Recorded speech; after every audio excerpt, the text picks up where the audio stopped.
The stupid phone cut my video to play music, and I'm literally using it. Why would you do that? Why would you do that? Why would you do that? Anyways, so I'm just gonna post this as part two to the part one. Um, yes, I was saying, if you're starting out your fitness journey and you've been doing a lot of running, hiking, yoga, Pilates, whatever the case is, prioritize emphasis on your hamstring and glutes. Prioritize training. When you prioritize training your hamstring and glutes, this involves you literally, when you're doing an exercise that involves your hamstrings and your glutes, you're feeling it. You know how sometimes you guys will sit down to do the hamstring stretch, like you sit down on your butt and you reach to touch your toes, and you literally feel your hamstring? Whatever exercise you do to train your hamstring and your glutes, whenever you do it, you should feel like that. Like you're feeling your hamstring less than you feel in your quads and your calves. One of the ways to feel your hamstring and your glutes, because these muscles, they're underused and they're underdeveloped. One of the ways for you to feel them is adding weights. Weights. Your hamstrings and your glutes requires weight. I'm not talking no 5 pound. I'm not talking no 10 pound. I'm not talking no 15 pound. I'm not talking no 20 pound. I'm not talking no 25 pound. I'm not talking no 30 pound. I'm not talking no 35 pound. I'm not talking no 40. They need weight. Heavy ass weights. Heavy ass weights that you can actually do a couple reps with. And if you use heavy ass weights and you get 3 good reps, you want to be excited because you're doing yourself way more justice than you would if you should get up every day and use, say, a 25 pound, which you can do 25 reps with easy. That's a lot of cardio for your muscle, right? When you when your muscles constitutes slow twitch, fast twitch muscle fibers. Slow twitch muscle fibers and fast twitch muscle fibers. Slow twitch muscle fibers often goes with light weights. Fast twitch muscle fibers often goes with heavier weight. Often deals with you being strong rather than you being a little weaker. So, to really hit your hamstrings and glutes, don't get me wrong, there's a few exercises that if you do them with lighter weights, you will definitely feel them. That's great. But what you don't want to do is get stagnant with the light weight.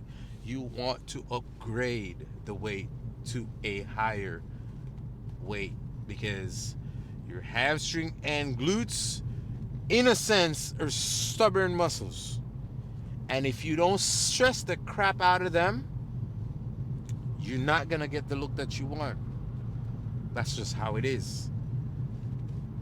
Mind you, like I said, a lot of people sit a lot,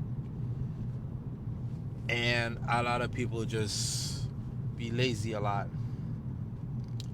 Sitting a lot basically deactivates your glutes. A lot of the people that is suffering from back pain and hip pain and stuff like that, it's because of a lot of sitting, and it's also partly due to uh, the muscles being weak. The muscles being weak, and it exposes your back. So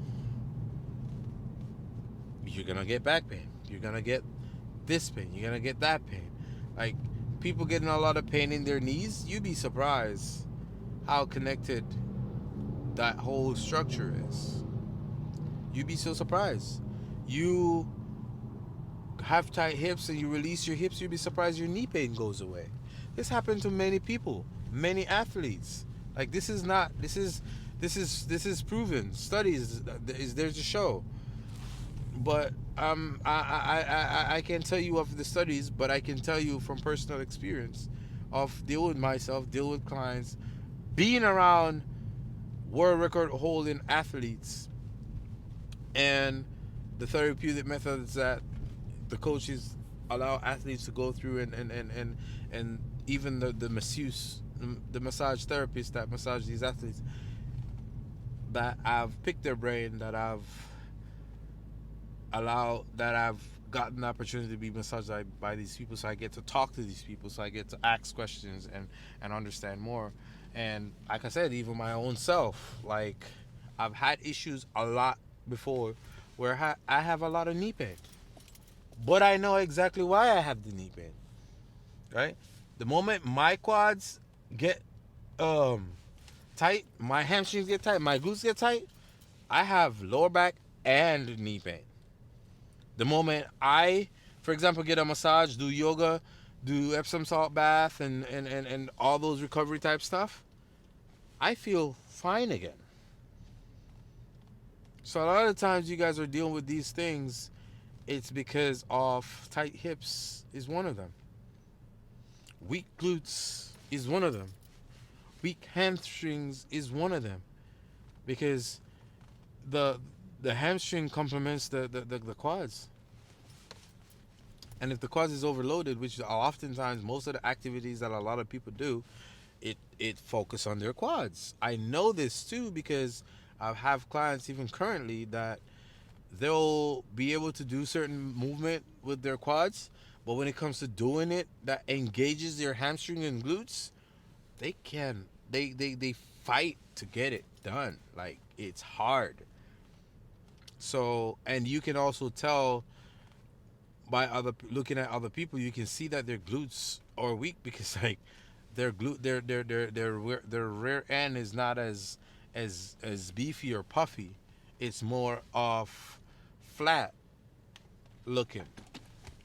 The moment you start to develop the strength in your glutes, the hypertrophy, what we call this, when we talk about hypertrophy, if you don't guys don't understand what this word means, hypertrophy is kind of like when your muscles swell up.